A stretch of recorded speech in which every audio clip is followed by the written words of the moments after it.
Early dating can be exciting, but excitement by itself is also not enough to build a real connection. And sometimes that rush of attraction in dating, it can make us ignore red flags. Or we can get so caught up in where we kind of hope that things are going that we stop listening to our own internal voice. So if you've ever found yourself waiting for mixed signals to turn into clarity, or brushing aside your own needs to kind of see where things go, or doubted your gut when something feels off, this video is for you. Because the truth is that the way that you feel early on in dating, it's often a preview of how you'll feel in the relationship.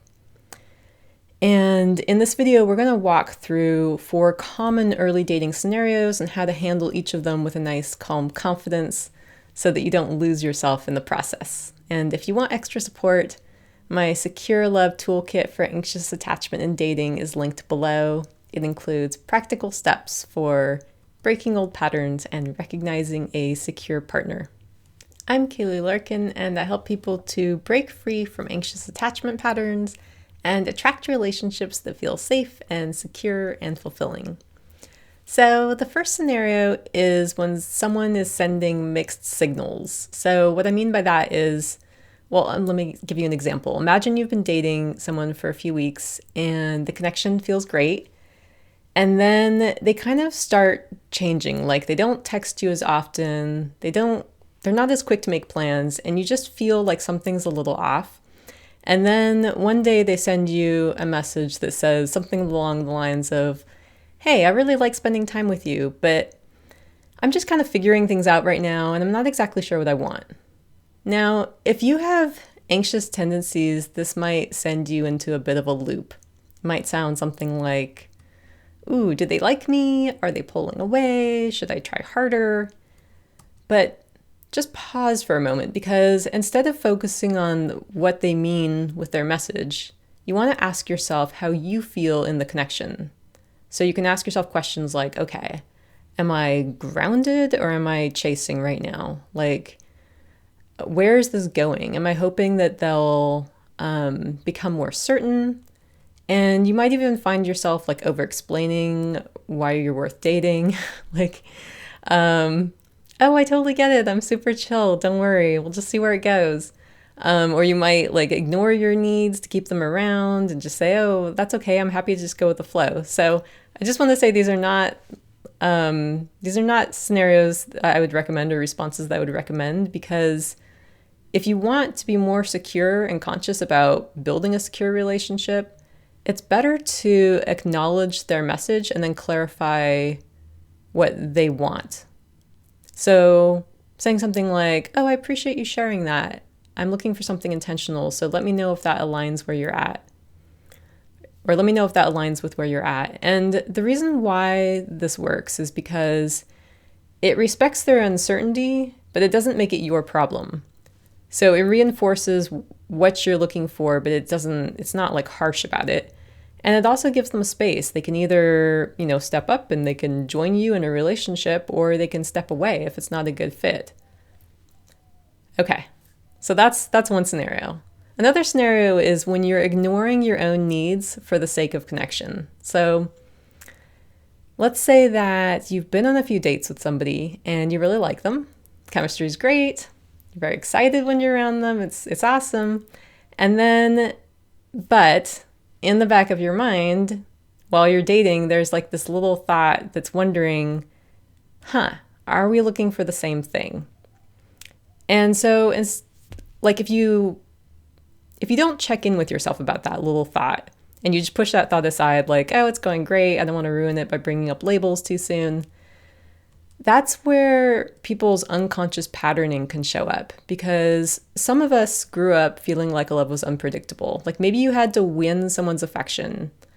And if that was the case, you might have learned to suppress your needs in order to like keep that connection alive. So instead of like avoiding conversations about exclusivity because you don't want to scare them off, or focusing on how much you like them, and so rather than whether the relationship aligns with what you need, or hoping like maybe their actions will eventually match what you want, instead of all of that, a secure response is more like not ignoring your own clarity for the sake of keeping things fun.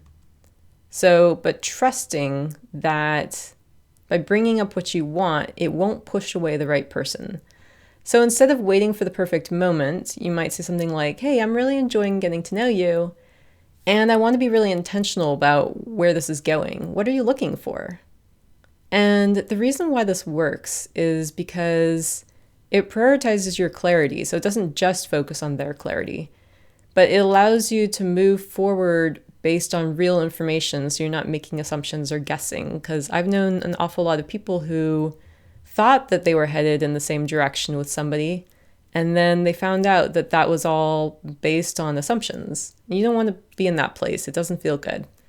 So it also it also reminds you that you are evaluating whether this is a good fit for you. So it's not just whether you're a good fit for them, right? It's about whether they're a good fit for you as well. And if you feel like you have to kind of keep things light in order to keep someone around, you want to ask yourself, okay, is this the foundation that I want to build a relationship on?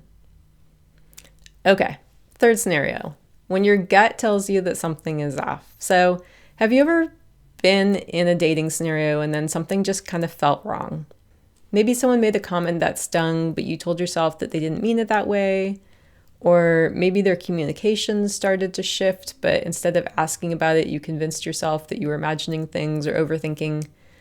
So this is where trusting your gut is essential, because your nervous system picks up on subtle cues before your mind fully registers them. And when something feels off, your job isn't to justify it, it's just to listen and look for more information. So instead of overriding your gut, making excuses for someone's behavior or staying in like a kind of hope mode instead of acknowledging how you actually feel or ignoring the discomfort because you don't want to lose the connection, instead of all of those things, a more secure response is to get curious. Get curious about what that discomfort means. Get curious about what those gut feelings or body sensations mean in that dating scenario. So you might ask yourself, okay, what about the interaction made me feel unsettled? Like, does this match what I want in a partner? Am I making excuses or am I listening to what's actually happening?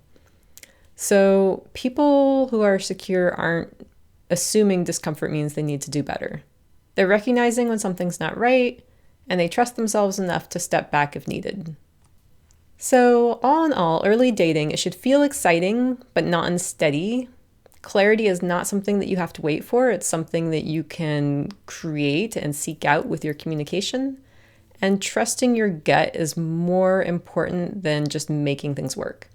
So if you've ever struggled with overthinking, ignoring red flags, or falling into old patterns, you're in good company, but you don't have to keep dating in a way that leaves you anxious or uncertain.